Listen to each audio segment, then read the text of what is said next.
ada lawyer kita yang mengatakan ada optimisme di dalam KUHP yang baru itu jauh lebih baik dibandingkan KUHP yang lama, kan begitu? Ya. Tapi di sisi lain prinsipal kita masih berpikir-pikir.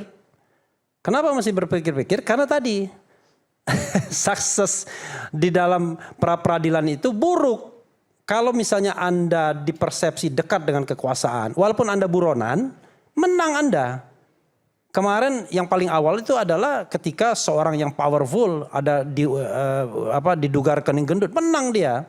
Bahkan dia bisa membuat tata hukum yang baru kan, di mana tersangka tidak boleh mengajukan pra-peradilan, tiba-tiba boleh karena itu. Nah, karena itu kita menghitung bukan hanya soal teknis hukumnya, tapi juga bagaimana hasil yang kemudian justru akan mempersulit posisi para tersangka kalau seandainya kemudian hakim tidak cukup independen. Nah, saya kira Adinda pahamlah, ya kan? Kadang-kadang kan kita sok-sok prosedural.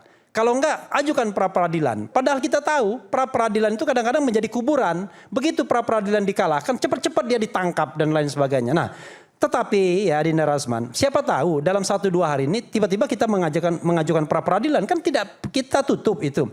Tapi kita kaji dengan sungguh-sungguh dengan baik. Itu yang harus kita pahami. Jadi, tetapi sekali lagi saya katakan, mengajukan ke MK itu kan bukan karena kepentingan selfish RRT aja. Tapi kepentingan saya, kepentingan Rasman, kepentingan semua yang ada di sini. Suatu saat nanti kita bisa kena juga pada hal-hal seperti ini. Kecuali Anda tidak pernah mau kritis dengan kekuasaan.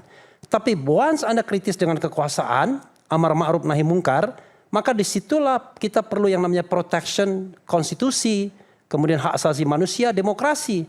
Tapi kalau Anda misalnya cuma duduk di rumah, menjadi pegawai biasa saja, tidak pernah mengeluarkan pendapat, tidak pernah hadir di rakyat bersuara, tidak pernah mengadakan acara seperti ini, Anda tenang-tenang saja.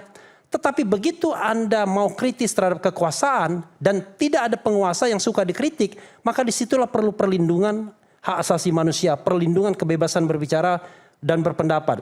Itulah yang dikatakan Hatta, Muhammad Hatta ketika membuat konstitusi.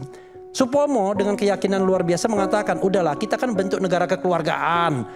Yang namanya presiden itu bapak, nggak mungkin dia menerkam anak-anaknya. Kata Hatta, iya, yang kita bikin negara kekeluargaan.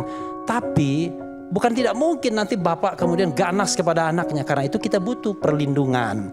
Bahwa hak menyatakan pendapat, ya kan, baik secara lisan dan tulisan itu dilindungi. Walaupun pada waktu itu alergi hak asasi manusia karena dianggap paham individual barat.